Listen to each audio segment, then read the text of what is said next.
mualaf ya, pada saat dia live itu muncul rame banget Yudas Iskariot. Jujur kalau saya sedih. Saya sedih. Kenapa kalau saya sedih? Saya kalau ini kan mencari. Kalau saya bilang bukan salah Dr. Richard, salah pastor dulu. Dr. Richard, salah pastor dulu. Justru Kristen lah yang berharap penebusan dosa itu ada, sehingga mendukung Yudas, mendukung Yahudi dengan tipu dayanya, dan mendukung iblis. Kalau enggak, penyaliban ini tidak akan ada. Lalu, siapakah Yudas yang sebenarnya? Lalu Dr. Richard kali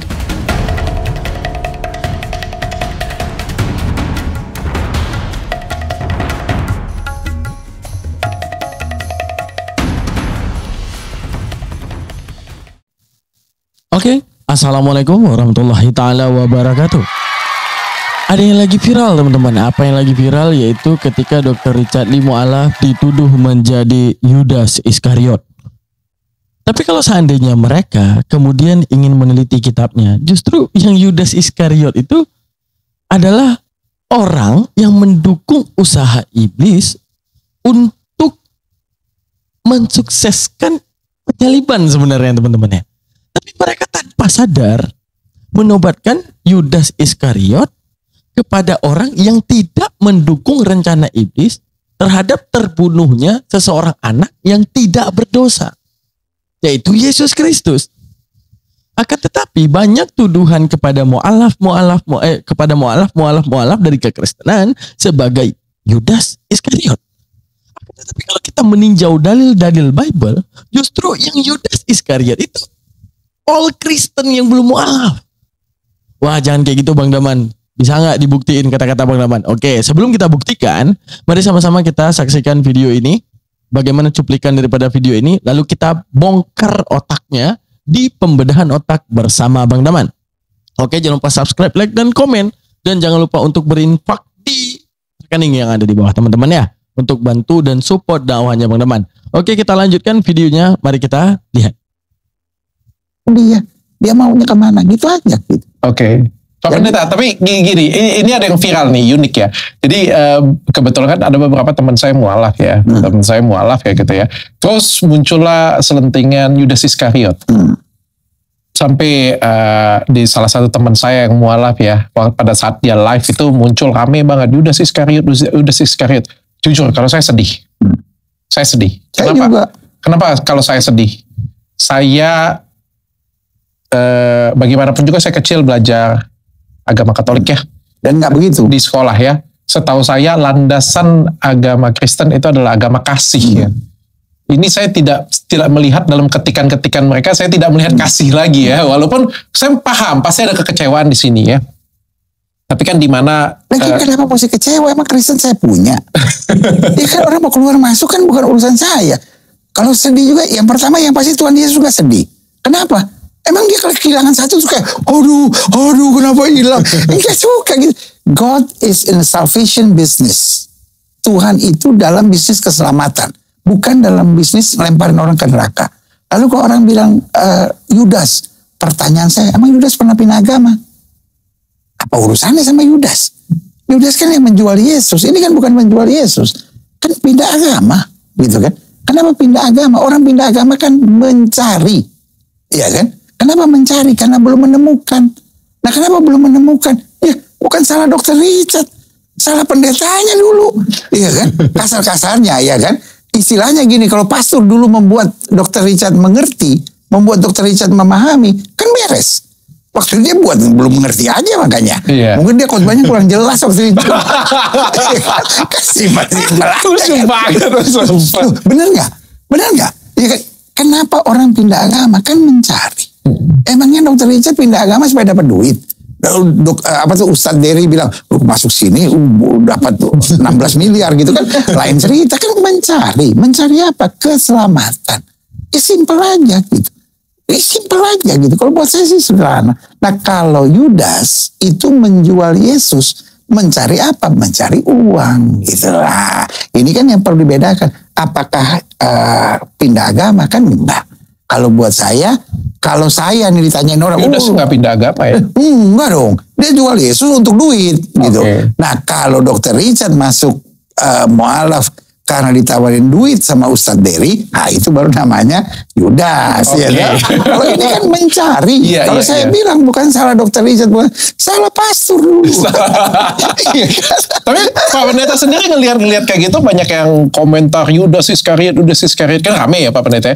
Ngelihat Kalau kayak saya terus terang nggak setuju, karena buat saya simple aja gitu. Karena yang pertama kita harus tahu ada kebebasan orang dalam memilih, kan begitu.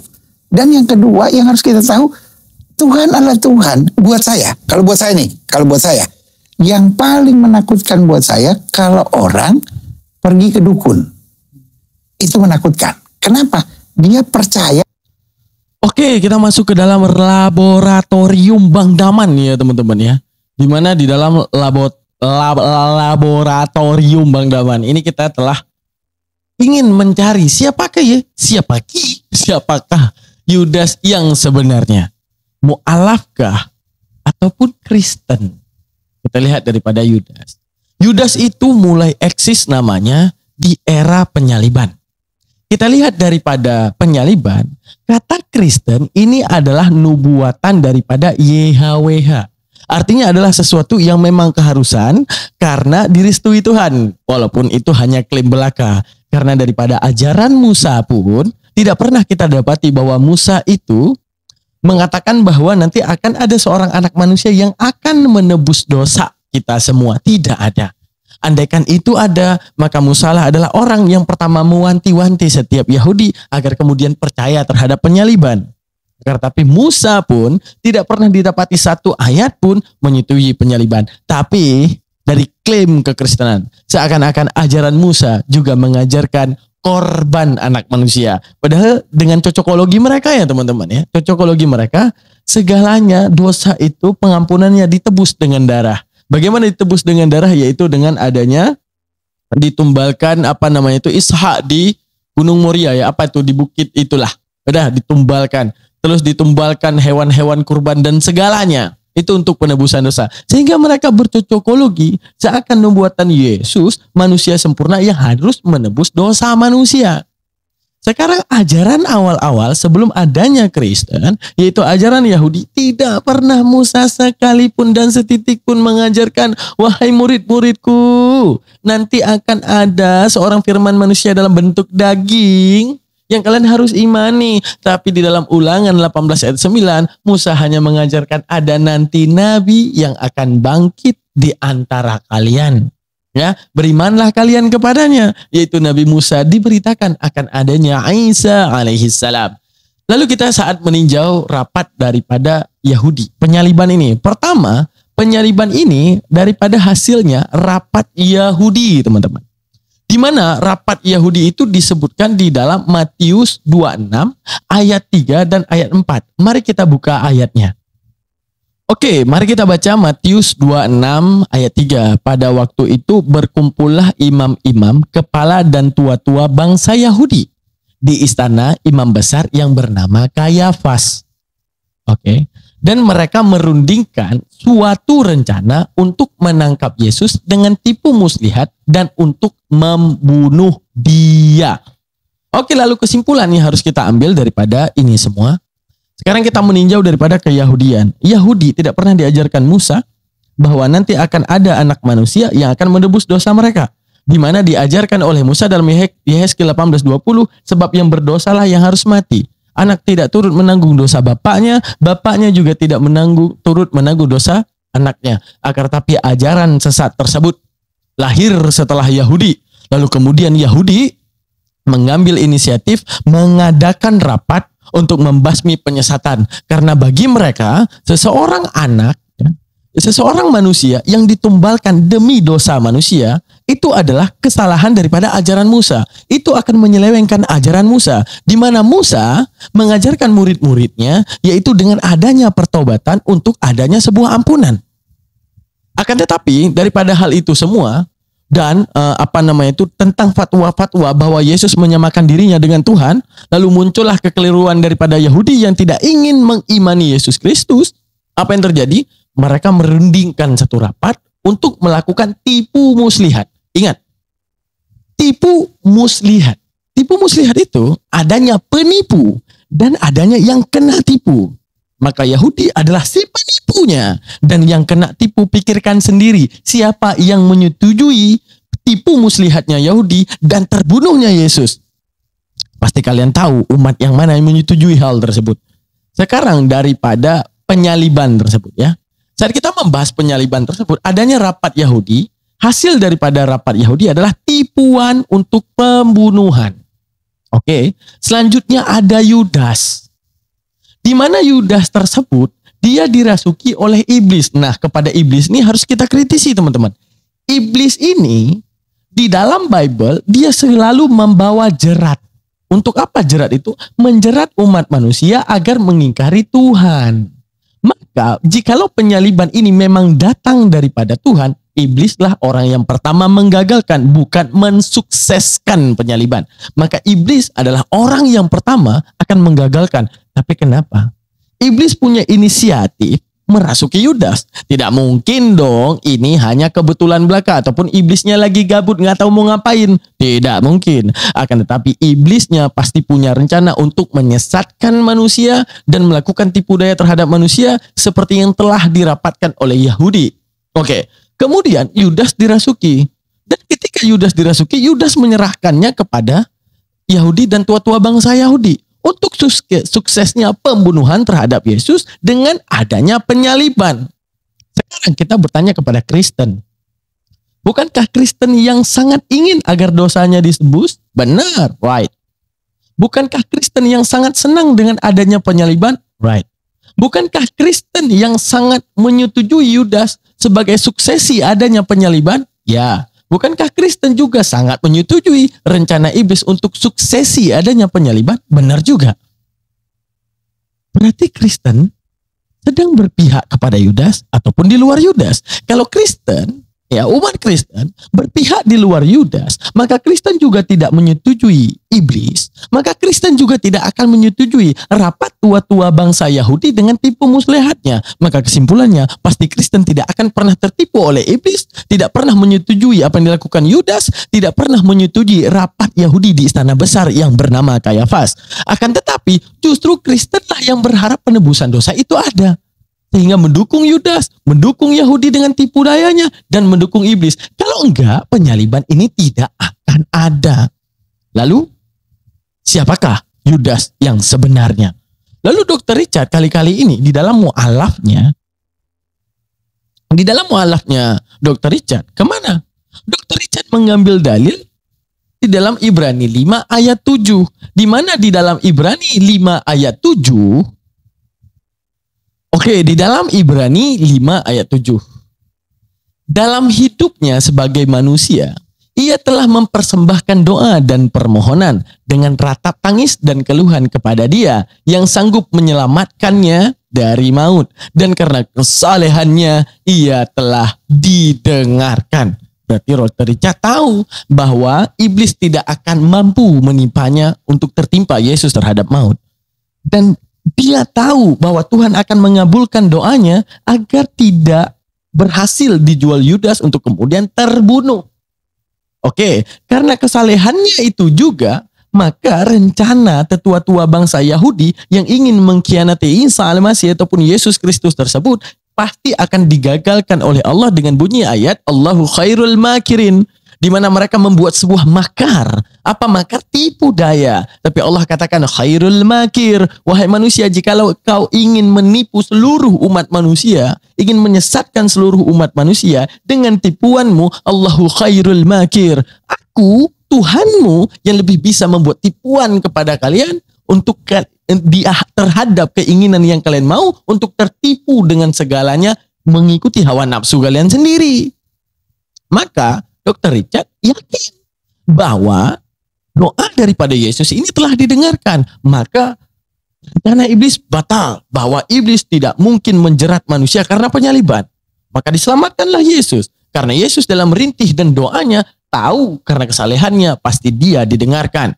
Yang kedua, Yudas ingin menjual Yesus karena dirasuki iblis. Pasti Allah tahu bagaimana kemudian yang ditangkap oleh Yudas bukanlah Yesus. Di mana Allah menyelamatkan karena ini adalah doa Yesus. Karena Yesus yakin bahwa Tuhan pasti dapat menyelamatkannya. Selanjutnya tua-tua bangsa Yahudi yang kemudian ingkar terhadap Yesus, yang tidak menerima Yesus, bahkan mengatakan Yesus sebagai penyesat, pendusta dan segalanya, Allah juga buat makar kepada mereka. Di balik mereka ingin mengadakan tipu muslihat terhadap terbunuhnya anak manusia, ya, terhadap terbunuhnya anak manusia di tiang salib karena makarnya mereka, teman-teman. Nah, lalu kalau kita meninjau lagi, Dr. Richard Lee, antara Dr. Richard Lee dan Yudas, ataupun antara Mu'allaf dan Yudas. Sekarang, apakah Dr. Richard Lee mendukung Yudas? Sangat tidak. Karena kerjaan Yudas apa? Menyetujui daripada rencananya iblis. Iblis mengambil Yudas sebagai jerat, ataupun kubu banding sebagai menjerat manusia dalam kesesatan. Apakah Dr. Richard mau menerima Yudas untuk adanya penyaliban? Tidak. Buktinya beliau Islam dengan meyakini bahwa Yesus Kristus tidak disalib. Akan tetapi yang disalib orang yang diserupakan dengan Yesus Kristus. Di mana mereka menyangka itu adalah Yesus. Di mana Allah sendiri yang membatalkan rencana iblis dan membatalkan rencana Yudas. Dan membatalkan rencana Yahudi di istana besar yang bernama Kayafas. Apakah Dr. Richard menyetujui Yudas dan berkeinginan agar penyaliban terjadi? Tidak. Oke, apakah Dr. Richard meyakini bahwa nubuatan ada anak manusia yang nanti disalib? Tidak, karena Dr. Richard berpegang daripada ajaran Musa. Ajaran mula-mula sebelum Kristen datang, di mana Musa mengajarkan kepada muridnya bahwa di dalam Yehezkiel 18:20. Di dalam Yehezkiel 18:20 apa yang disebutkan? Oke, disebutkan di dalam Yehezkiel 18:20. Orang yang berbuat dosa itu yang harus mati. Anak tidak akan turut menanggung kesalahan ayahnya. Ayahnya tidak akan turut menanggung kesalahan anaknya. Orang yang benar akan menerima berkat kebenarannya dan orang fasik akan bertanggung jawab di atasnya. Untuk menunjukkan apa? Tidak mungkin seorang Dr. Richard Lee ya menyetujui rencana Yudas, menyetujui rencana jerat iblis untuk menyesatkan manusia. Karena yang fasik pasti Allah balaskan, yang benar pasti Allah selamatkan. Untuk menunjukkan apa? Bahwa siapa Yudas sebenarnya? Siapa yang menyuruh Yudas? Siapa yang bertepuk tangan di atas rencana Yudas? Kristen. Siapa yang bertepuk tangan di atas iblis merasuki Yudas? Kristen. Siapa yang menyetujui terbunuhnya seorang anak manusia? Ya, di atas rapatnya Yahudi yang tidak meyakini Yesus sebagai jalan kebenaran. Yahudi Kayafas. Siapa yang sangat menginginkan hal ini? Kristen. Apakah Dr. Richard menginginkan? Tidak. Buktinya Dr. Richard berpegang kepada ajaran mula-mula Musa dan kemudian dimantapkan di ajaran Islam. Di mana di dalam ajaran Islam apa yang diajarkan sama seperti ajaran Musa, bahwa yang berdosa lah yang harus mati, yang harus menanggung setiap bebannya. Untuk menanggung setiap beban dosanya. Anak tidak akan turut menanggung dosa bapaknya. Bapaknya tidak akan turut menanggung dosa anaknya. Orang benar akan menerima berkat kebenarannya. Orang fasik akan bertanggung jawab di atasnya. Lalu bagaimana kesesuaian dengan apa yang dikatakan Al-Quran? Di mana Al-Quran juga berkesesuaian dengan ajaran Musa. Di mana di dalam ajaran Al-Quran, innal muslimina wal muslimati wal mu'minina wal mu'minati wal qanitina wal qanitat was sadiqina was sadiqati was sabirina was sabirati wal khashi'ina wal khashi'at wal mutasaddiqina wal mutasaddiqati was saimina was saimati wal hafidina furujahum wal hafidat waz zakirina Allahu katsiran wal zakirati 'addallahu lahum maghfiratan wa ajran 'azima. Allah akan menyediakan keampunan yang luas terhadap orang yang mau meminta ampun. Di mana di dalam ajaran Islam mengajarkan pertaubatan. Sama seperti saat kamu berdosa, saat kamu memiliki kesalahan, datanglah dan meminta maaf, maka ampunan Allah disediakan begitu besar untuk Anda. Lalu kita melihat daripada harapan daripada successful penyaliban. Ini adalah jeratan iblis, keinginan kerasukannya Yudas demi uang dan menyetujui rapat Yahudi untuk membunuh Yesus. Sekarang Kristen menyetujui nggak ketiga hal yang keji ini? Disetujui. Lalu siapa yang Yudas? Lalu siapa yang kalian tuduh Yudas. Sedangkan Dr. Richard kembali kepada ajaran Musa dan ditutup oleh ajaran Islam yang sesuai dengan ajaran Musa sampaikan kepada murid-muridnya. Di mana di dalam Amsal 11 ayat 8. Amsal 11 ayat 8 menyebutkan orang benar diselamatkan daripada kesukarannya, orang fasik menggantikan. Tidak mungkin di dalam hal penyaliban orang benar justru dibunuh karena doanya telah diterima di dalam Ibrani 5 ayat 7. Berarti Dr. Richard adalah orang yang menentang Yudas, menentang iblis, menentang rapat Yahudi. Siapa? Dr. Richard, yaitu para mu'alaf kita. Lalu di dalam Mazmur 91 ayat 8 lebih spesifik, engkau hanya menontonnya, pembalasan terhadap orang fasik. Berarti Allah tahu ini jeratan iblis dengan menyerahkan Yesus untuk adanya penebusan dosa, untuk adanya segala sesuatu penyesatan yang direncanakan Yahudi, yang direncanakan jerat oleh iblis, tapi Allah mengagalkan dengan menggantinya dengan orang fasik. Di mana di dalam Mazmur 91 ayat 8 disebutkan orang benar diselamatkan daripada kesukarannya, orang fasik menggantikan. Engkau hanya akan menontonnya, pembalasan terhadap orang fasik. Di mana di dalam penyaliban Yesus ditonton apa menonton. Jikalau Yesus menonton maka Yesus selamat. Doa Yesus di dalam Ibrani 5 ayat 7 diselamatkan oleh Tuhan. Tapi jikalau Yesus ditonton maka Yesus merupakan orang fasik. Lalu agama mana yang meyakini bahwa Yesus orang fasik dan benar dimatikan di atas tiang salib?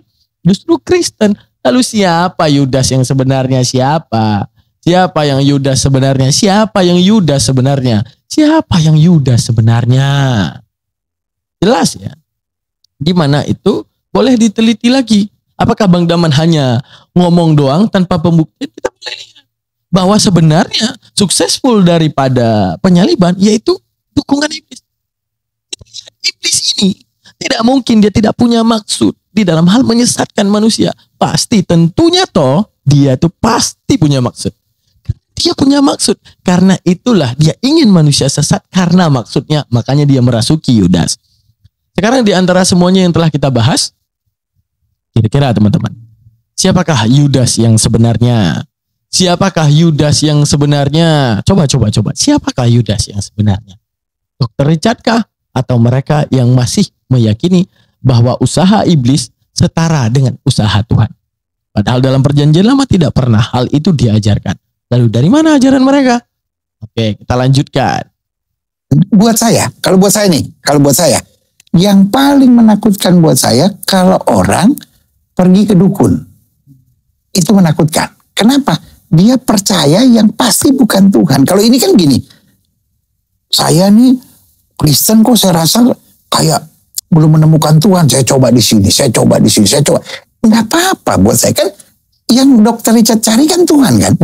Yang Dr. Richard cari kan Tuhan. Ujung-ujungnya kan God. If you are true God, please show yourself to me. Kan begitu. Jadikan saya orang yang lebih baik. Dan ketika kita jadi orang lebih baik, it's okay. Iya kan? Gitu. Tapi kan kalau ke dukun enggak. Nah, kalau dukun mau jadi baik mau enggak, tapi kan sesembahannya udah pasti beda. Okay. Itu kan udah pasti.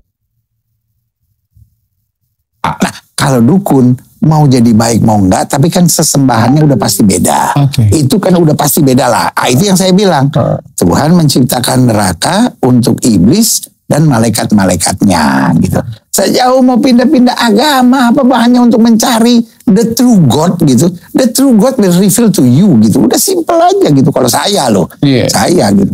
Nggak semua orang pasti, dan saya nggak mewakili pandangan orang Kristen misalnya. Saya sih mewakili pandangan yang saya tafsirkan Alkitab saya menurut pemahaman saya. Iya, tapi jujur saya sedih sih. Karena kan di pemahaman saya ya, ketika kita belajar agama itu ya harus buat kita tuh jadi lebih bijak ya. Jadi lebih baik, jadi lebih dewasa. Ini kayak keluarga, terus anak kabur gitu kan. Karena mau mencari, kalau saya di kampung terus, saya enggak ini, orang tuanya bilang, enggak lu harus di kampung, susah, aku senang di kampung gitu. Lu harus di Palembang aja gitu. Dia bilang, enggak saya mau ke Jakarta, ribut sama keluarga kan. Ini kayak begitu gitu. Kesannya tuh kayak, dikutukin gitu. Kalau buat saya sih enggak lah, buat saya lagi mencari, ya mudah-mudahan menemukan kan begitu. Ya kan? Dalam hidup saya, kalau saya yakin, I believe in true God, somehow you will find true God. Karena Alkitab saya bilang, barang siapa yang mencari akan menemukan. Kan begitu. Oke. Hidup dibikin simple, Dok. Ya lagian agak aneh juga Pak Pendeta, karena menurutku kalau misalnya kita ketika orang lain itu jadi lebih baik, ketika orang lain itu berbahagia, ketika kalau orang lain itu bergembira, maka sebaiknya kita sebagai tetangganya atau orang yang di samping dia harusnya ikut bahagia dong. Kalau kita melihat orang yang lagi bahagia, orang yang lagi menemukan Tuhan, ya orang yang jadi lebih baik, kita itu menjadi sedih dan kita itu menjadi marah, justru kita harus pertanyakan, Hatinya nggak bersih. apakah kita sudah belajar agama dengan baik? Ya. Apakah kita belajar agama susah lebih lihat orang baik? senang lihat orang susah. Itu sih menurut saya sih. Dan agama ini harus kita tahu bukan punya kita. Kalau dalam iman Kristen dibilang gini, bukan kamu yang memilih aku, tapi aku yang memilih kamu gitu. Jadi bukan punya kita. Jadi itu juga yang saya pertanyakan. Kenapa gampang sekali orang sekarang melaporkan penistaan agama? Kok agama saya kayak saya yang punya gitu. Jadi kalau Dr. Richard pindah agama, saya marah. Karena Dr. Richard tadinya anggota saya gitu. Nah, enggak juga gitu. Kan Tuhan punya. Ya kan? Kalau Tuhan mau jaga Dr. Richard supaya nggak pindah, bisa nggak? Bisa aja gitu. Tapi kan sekali lagi hanya ada satu surga. Somewhere there, hanya ada satu Tuhan. Oke. Karena lucu kan? Tuhan, kok versi yang mana ya? Oh, kok versi Hindu. Oke, gitu ya kan? Jadi kayak basbis pisang rebus gitu. Basbis pisang rebus. Duit 100 gunung meletus. Terus di mana itu yang kita sembah gitu? Ya enggak juga. God is one. Gitu. Kalau kita percaya Allah itu Esa, Allah itu Esa. Tapi Pak Pendeta sendiri kalau Jadi, oke, kita masuk ke bengkel bedah otaknya Bang Daman lagi. Di mana statement daripada, ya saat kita meninjau statement daripada Pendeta Gilbert. Daripada kemudian setelah dia berpindah agama mencari Tuhan, dia justru mengikuti dukun. Sekarang kini akan membedah. Ya. Apa yang akan kita bedah yaitu menaati dukun itu esensinya seperti apa? Akankah ini juga menjadi kecocokan seperti ajaran Kristen? Ataupun kita menduga adakah kesamaan daripada menaati dukun dengan kekristenan? Kita lihat nih teman-teman. Oke. Ataupun dengan keagamaan. Mari kita lihat. Pertama, yang dasarnya segala kekuatan yang ada di muka bumi ini berasal daripada Tuhan. Oke. Kalau kita percaya dukun, maka seperti kita mempercayai kekuatan lain selain daripada kekuatan Tuhan. Yaitu adanya kekuatan lain yang dikatakan seperti kuasa setan. Artinya kita berlaku di luar apa yang dikatakan Tuhan. Dan mempercayai sesuatu mukjizat, mempercayai sesuatu keajaiban di luar kekuatan Tuhan. Artinya kalau di dalam Islam, meyakini adanya kekuatan lain selain Allah, maka murtadlah kamu. Karena esensi kekuatan sebenarnya itu selalu datang daripada Tuhan dan menobatkan Tuhan Sang Maha Kuasa mengalahkan segala kuasa apapun yang ada di muka bumi ini. Lalu kita melihat dukun ini pasti di luar perintah Tuhan. Artinya di luar perintah Tuhan, Tuhan tidak akan pernah memfirmankan, jikalau kamu tidak dapat kekuatan daripadaku di dunia, maka datanglah ke dukun. Tidak. Akan tapi Tuhan justru yang melarang untuk pergi ke dukun-dukunan ini. Karena apa? Pasti mengikuti dukun ini pasti di luar perintah. Oke. Dan terakhir daripada esensi, pasti kita akan selanjutnya menaati dukun di luar menaati Tuhan. Misalnya menaati pengennya ini, pengennya itu, sajennya ini, sajennya itu. Padahal Tuhan tidak pernah memerintahkan. Nah, sekarang kita meninjau daripada kekristenan. Adakah satu kesamaan? Ataukah justru ini hanya dugaan belaka? Mari kita coba buktikan. Kita lihat bagaimana Tuhan memerintahkan dan apa yang dilakukan oleh kekristenan. Akankah sesuai dengan perintah Tuhan? Ataukah justru di luar apa yang diperintahkan Tuhan? Oke, perdukunan ini sama seperti kita meyakini adanya kekuatan pada berhala. Yaitu seperti meyakini adanya kekuatan pada manusia yang disebut dukun. Di mana Allah memberikan satu definisi daripada berhala.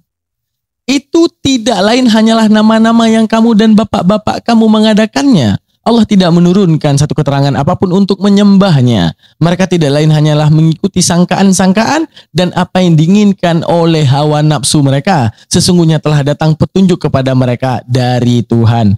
Menunjukkan apa? Jikalau di luar apa yang diperintahkan Tuhan, maka seperti kamu menyembah berhala, maka seperti kamu menaati dukun, karena Tuhan sendiri tidak pernah memerintahkan untuk menaati dukun tersebut. Oke, sesuai dengan dalil di dalam Yesaya 66:17. Mereka yang mengkuduskan dan mentahirkan dirinya untuk taman-taman dewa dengan mengikuti seseorang yang ada di tengah-tengahnya. yang memakan daging babi dan binatang-binatang jijik serta tikus. Mereka semuanya akan lenyap sekaligus.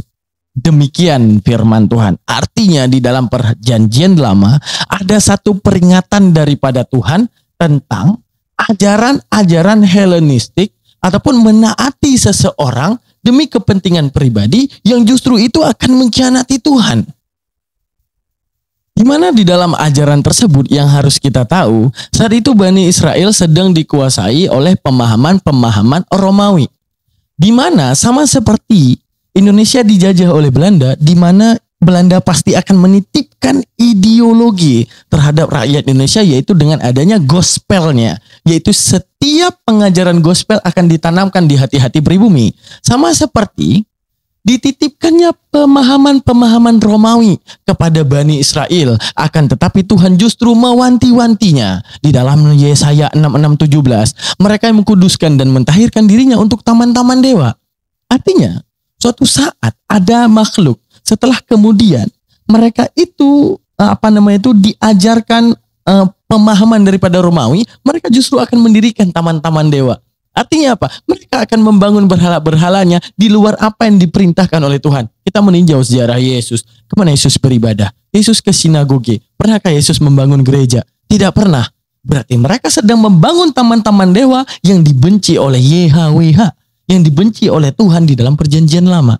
Bahwa jikalau memang ini ajaran datang daripada Yesus, maka Yesuslah adalah yang pertama yang mendirikan gereja, patung-patung di dalam gereja, titus-titus di dalam gereja, ritual-ritual di dalam gereja. Maka Yesus adalah orang yang pertama mempraktekkan cara ibadah di dalam gereja. Tapi Yesus justru masuk ke sinagoge, tempat beribadahnya orang Yahudi, di mana di dalam ketuhanan Yahudi tidak meyakini bahwa Tuhan itu manusia dan penebusan dosa daripada anak manusia. Dengan mengikuti ini, di mana Elohim memberitahukan kepada orang Yahudi ciri-ciri daripada paganisme ataupun yang mengikuti hawa nafsu ataupun dukun tersebut. Dengan mengikuti seseorang yang ada di tengah-tengahnya. Jadi menunjukkan apa? Sesuatu yang tak diperintahkan itu, ya, sesuatu yang tak diperintahkan itu mereka percayai karena ada orang-orang di tengahnya yang menubuatkan hal itu boleh dan harus dan bisa untuk dilakukan. Oke, sekarang kita melihat lagi, dukun adalah di luar perintah Tuhan, tapi ditaati karena mencari kekuatan lain selain daripada kekuatan Tuhan. Jadi mendengarkan satu orang yang berada di tengah-tengahnya. Lalu apa kata Elohim selanjutnya? Bagaimana ciri-cirinya lagi? Yang memakan daging babi dan binatang-binatang jijik serta tikus. Ini dua timeline ini ya. Ternyata Romawi yang saat berbaur dengan Bani Israel juga menitipkan ideologi-ideologi mereka. Apa ideologi-ideologi mereka? Makanan kesukaan daripada Romawi kuno adalah rahim babi dan juga tikus. Makanya di dalam Yesaya ya, langsung disebutkan secara eksplisit babi dan tikus. Mereka semua akan lenyap sekaligus. Demikianlah firman Tuhan. Sekarang kita melihat manakah yang melakukan ciri-ciri ini semua dengan menaati seseorang di antara mereka? Umat mana yang menaati makhluk yang dibenci oleh Elohim, yaitu dengan memakan daging babi serta tikus? Kenapa menaati seseorang yang ada di antara mereka? Pernahkah Yesus mempraktekkan makan daging babi dan tikus? Tidak. Akan tetapi ada seseorang di antara mereka yang mengatakan dengan matinya Kristus di tiang salib, maka batallah hukum Taurat. Lalu mereka mendengarkan seseorang yang ada di antara mereka mengabaikan apa yang disampaikan oleh Yesus, mengabaikan apa yang disampaikan oleh Elohim. Lalu siapakah yang sama ajarannya sama seperti menaati dukun? Yaitu mengikuti seseorang di antara mereka untuk memperoleh hidup yang kekal tersebut. Padahal hidup yang kekal telah disebutkan oleh Yesus. Bagaimana hidup yang kekal tersebut? Sekarang kita melihat ajaran Helenistik daripada pemahaman daripada Romawi.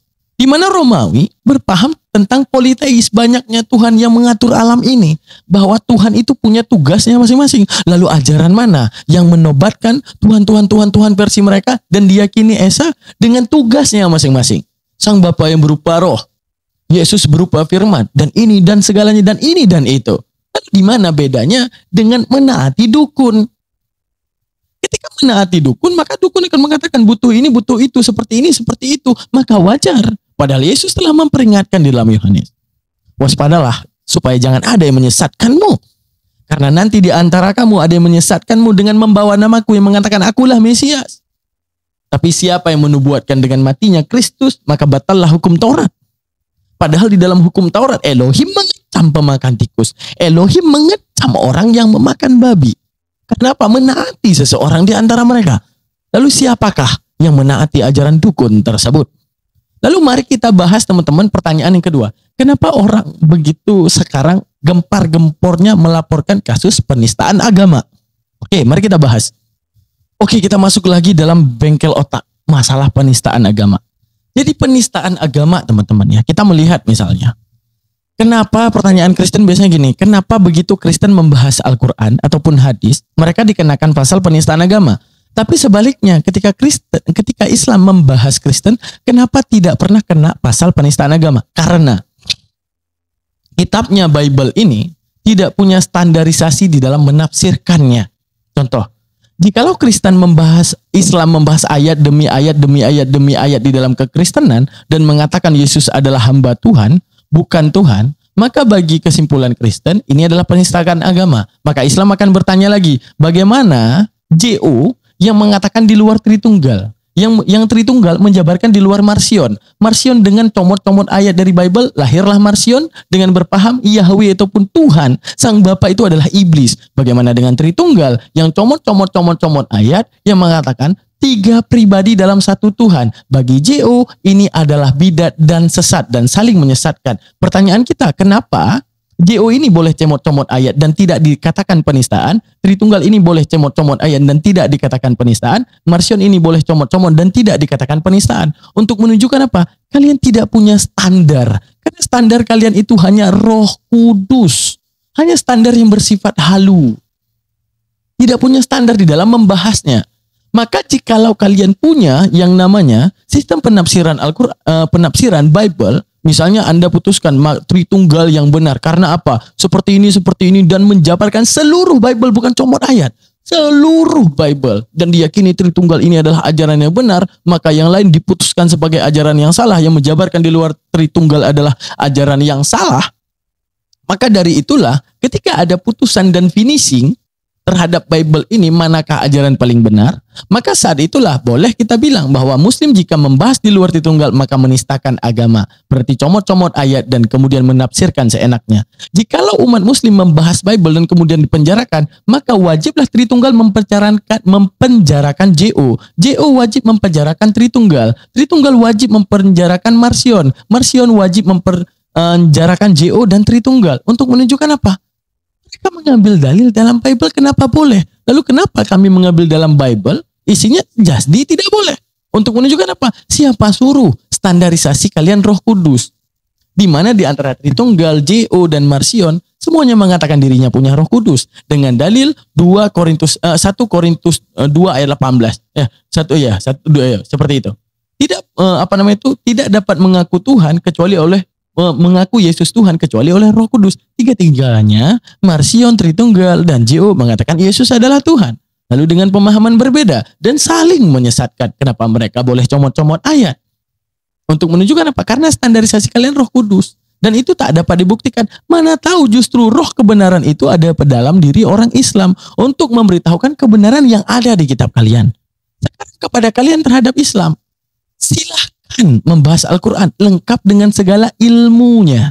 Pertama ditulis dalam bahasa Arab, kalian harus tahu sarafnya, mekanisme katanya, nahunya, kaedah-kaedah katanya, perubahan maknanya dan segalanya, sistemasi katanya, sistem pikir di balik katanya, ada ilmu bantiq, ada balaghah, ada badi', ada ma'ani, ada bayan dan segalanya. Di dalam ilmu hadis, kalian harus tahu bagaimana klasifikasi hadis sahih, harus kalian tahu maudhu', harus kalian tahu dhaif, lalu mengklasifikasikan hadis dhaif terhadap segala sesuatu firman Allah bersifat umum, lalu bagaimana yang menjadi taksisnya, nasakh dan mansukh, relevansi di balik nasakh dan mansukh itu apa, segala ilmunya. Karena standarisasi Al-Quran bukan Roh Kudus, boleh comot, bukan.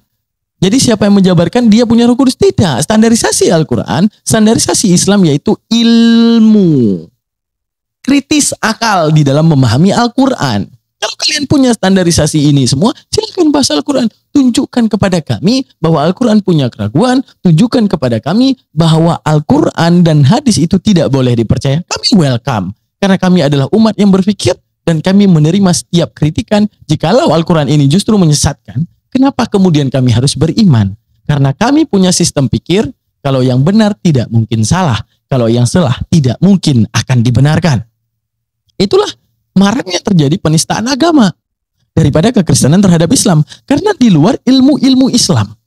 Kalau terhadap Kristen, kalian mengatakan dengan apa itu, dengan standarisasi ilmu apa? Bukan Helenistik, apa?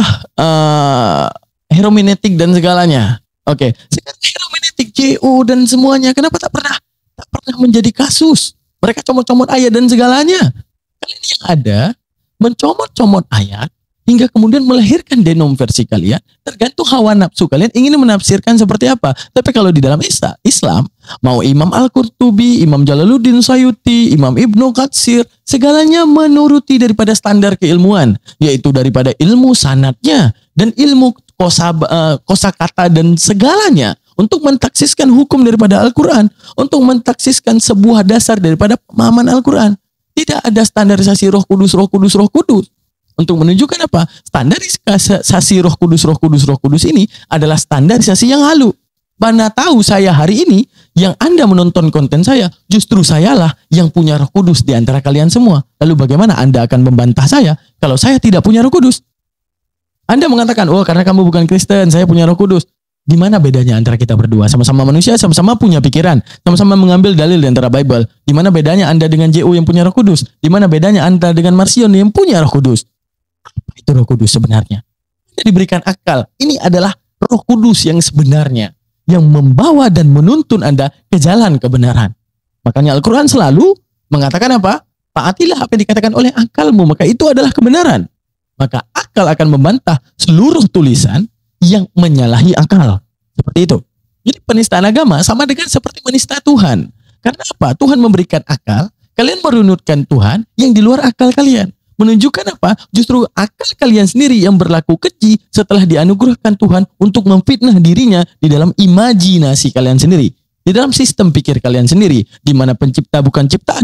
Lalu bagaimana di dalam kekristenan bisa diyakini pencipta menciptakan ciptaan agar melahirkan pencipta? Bukankah itu justru menghina Tuhan? Oke, sekian teman-teman. Untuk hari ini case-nya akan terus kita jawab ya. Kita jawab terus sampai seputar apa yang distatementkan oleh Pendeta Gilbert untuk menarik Dr. Richard Lee kembali ke ajarannya. Oke teman-teman, terima kasih banyak. Untuk malam hari ini kita udah memberikan banyak ilmu ya. Semoga bisa menjadi catatan dan amal jariah untuk saya. Dan juga manfaat untuk Anda dalam mengekang dan menguatkan iman Anda. Seperti itu.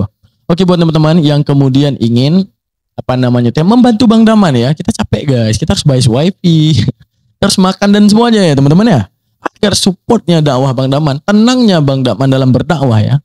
Mungkin Allah titipkan Bang Daman sebagai perantara Anda mendapatkan ilmu. Allah titipkan harta Anda untuk membantu mensupport Bang Daman di dalam dakwahnya.